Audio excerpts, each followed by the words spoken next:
ప్రభుత్వం ఇసుకను ఉచితంగా అందించి అసంఘటిత కార్మిక రంగాన్ని ఆదుకోవాలని ఆలోచన చేస్తుంటే పలు నియోజకవర్గాల్లో ఇసుక దోపిడీకి అడ్డు లేకుండా పోతుంది. ఇసుక అక్రమ రవాణాకు అంబేద్కర్ కోనసీమ జిల్లా ముమ్మిడివరం అడ్డాగా నిలుస్తోంది. ఇక ముమ్మిడివరం నియోజకవర్గం పోలవరం మండలం పశుల్లంక గ్రామంలో ఇసుక ర్యాంపులకు అనుమతులు లేకున్నా యథేచ్ఛగా ఇసుక అక్రమ రవాణా కొనసాగుతోంది. ఇక ఇసుక అక్రమ రవాణాను అరికట్టడంలో స్థానిక అధికార యంత్రాంగం చర్యలు తీసుకోవడంలో పూర్తిగా విఫలమవుతోంది. ఇక ముమ్మడివరంలోని పలు మండలాల్లో ఇసుక మాఫియా కొందరు నాయకుల కనుసన్నల్లో సాగుతుందనే ఆరోపణలు వ్యక్తమవుతున్నాయి.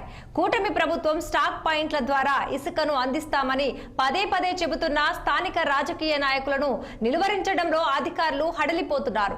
దీనిపై మరింత సమాచారం మా ప్రతినిధి దురాని అందిస్తారు.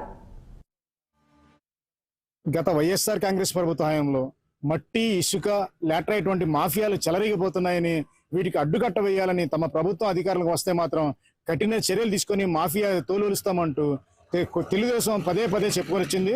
ప్రస్తుతం కూటమి ప్రభుత్వం అధికారంలో ఉన్నప్పటికీ గత ఛాయలు ఎక్కడికి చిరిగిపోలేదనే ఆనవాళ్లు మాత్రం చాలా స్పష్టంగానే కనిపిస్తున్నాయి.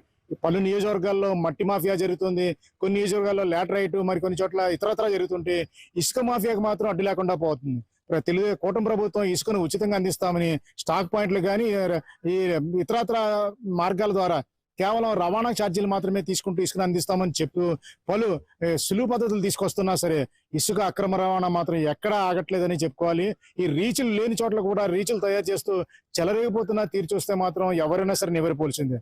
ముమ్మిడివరం నియోజకవర్గం అంటే కోనసీమ అంబేద్కర్ నియోజకవర్గం జిల్లాలోని ముమ్మిడివరం నియోజకవర్గం పరికిస్తే మాత్రం ఇక్కడ చెలరేగిపోతున్న ఇసుక అక్రమ దందా మాత్రం ఎవరినైనా సరే నివేరపరిచేలా చేస్తుంది. ఎందుకంటే ఉదయాన్నే పలు బోట్లలో మాన్యువల్ గా ఇసుకను తోడేస్తూ ట్రాక్టర్ ద్వారా తలిస్తున్న వైన గమనిస్తే కనుక ఎవరైనా సరే ఆశ్చర్యపోతారు. ముఖ్యంగా రాజకీయ నాయకులు అండతో సాగుతున్న ఈ అక్రమ దందా మాత్రం అడ్డుకట్ట వేయడానికి అధికారులకు మాత్రం అసలు ఎటువంటి చేతులు రావట్లేదు. ముఖ్యంగా ఎక్కడ చూసినా ప్రజాప్రతినిధులు ఉంటారు. ఇక్కడ గమ్మత్తైన విషయం అంటే ముమ్మిడివరం నియోజకవర్గం శాసనసభ్యులు దాట్ల బుచ్చిబాబు చాలా దూరంగానే ఉంటారు ఇటువంటి అక్రమ వ్యవహారాలకి. అయితే ఆయన బంధువులు ఏకంగా గత ఎన్నికల్లో ఆయన వ్యవహారాలు చూసిన వాళ్ళందరూ కూడా ఇసుక అక్రమ రవాణా చేస్తున్నా సరే ఆయన మందలించకుండా పదే సున్నితంగా అటువంటి అక్రమ రవాణా చేయకండి, మనకు చెడ్డ పేరు వస్తుందని ఒక మాటగా చెప్పి వదిలించుకున్నారు తప్పించి ఏనాడు కూడా అందులో జోక్యం చేసుకోలేదు. దాంట్లో సుబ్బరాజు క్లీన్ ఇమేజ్ ఉన్నప్పటికీ ఆయన అనుచరులు, ఆయన బంధువులు ముఖ్యంగా చేస్తున్న ఈ ఇసుక అక్రమ రవాణా మాత్రం ఎటువంటి ఆగడాలు అడ్డు లేకుండా పోతుండడంతో చూసి చూడనట్లుగా ఎమ్మెల్యే వ్యవహరిస్తున్నారని స్థానిక ప్రజలు మాత్రం వాపోతున్నారు. ముఖ్యంగా అధికారులు అయితే కనుక అటువైపు చూడడానికి కూడా సాహసించట్లేదు. ఎందుకంటే దాట్ల బుచ్చిరాజు అయితే కనుక సౌమ్యంగా ఉంటారు. అయితేనే ఎమ్మెల్యే కాబట్టి ఆయన జోలికి వెళ్ళడం ఆయన బంధువులు ముఖ్యంగా ఎవరైతే ఆయన పనులన్నీ పరీక్షిస్తారో ఆయన బంధువులు స్వయంగా ఈ పనులు చేస్తున్నారు.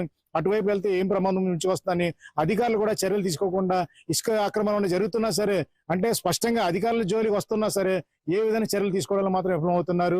ఇసుక అక్రమ రవాణా ఎంత దారుణంగా జరుగుతుందంటే ఎక్కడ చూసినా సరే నదిలో గోతులుగా మారి ఎక్కడ ఎంత లోతుగా ఉంటుందో కూడా తెలియనంత ఇదిగా మారిపోయింది.